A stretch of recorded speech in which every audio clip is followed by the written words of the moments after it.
पहले तो एक आवाज में आपने सब मुझे जवाब देना है कि क्या आप इस लोटे को हराने के लिए तैयार हो।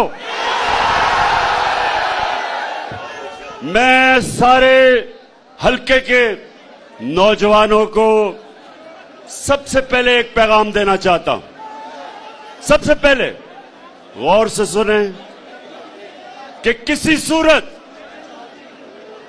वो लोग जो अपना जमीर बेचते हैं, अपना जमीर बेच के लोटा होते हैं, जो इस हलके के लोगों को उनकी तौहीन करते हैं।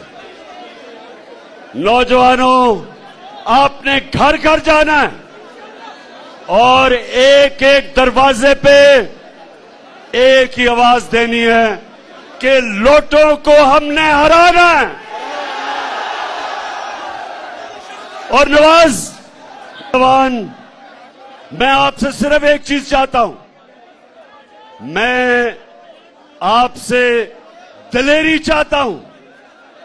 मैं ये जो हरबे इस्तेमाल कर रहे हैं, पुलिस से डरा रहे हैं लोगों को, गुंडागर्दी, नवाज आप समझ जाएं कि आपके साथ मैं खड़ा हूं। हर चीज का मुकाबला करने के लिए हम तैयार हैं। और खास तौर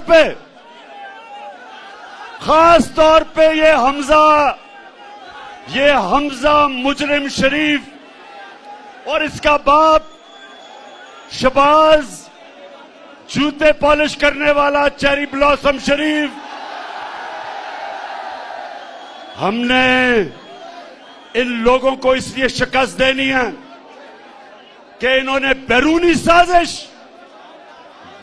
साजिश के तहत इन्होंने इस मुल्क के ऊपर हमारे आइन को तोड़ के, हमारे कानून को तोड़ के ये हमारे ऊपर मुसल्लत हुए हैं। हमने इनको शिकस्त देनी है। तैयार हो आप? हाथ खड़ा करके बताओ, तैयार हो?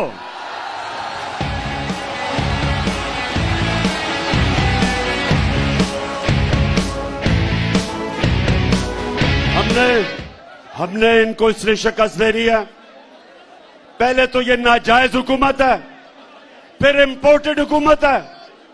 बताओ, इंपोर्टेड हुकूमत नामंजूर, इंपोर्टेड हुकूमत नामंजूर है हमें।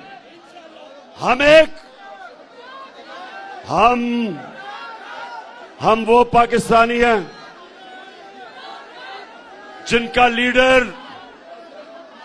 हमारे नबी सल्लल्लाहु अलैहि वसल्लम, जिन्होंने हमें ला इलाहा इल्लल्लाह का मतलब सुनाया है, यानी अल्लाह के सिवा हम किसी के सामने नहीं झुकते, ना अमेरिका के सामने, ना इन चोरों के सामने और ना इन लोटों के सामने। तो सबने मिलके घर घर जाना है, वोट लेनी है। हर घर में आपने लोगों को तैयार करना है कि इंशाअल्लाह जब यह इलेक्शन डे होगा, जितनी भी धांधली करेंगे उसके बावजूद इंशाअल्लाह हमने नवाज अवान को जिताना है और लोटे को शिकस्त देनी है पाकिस्तान से।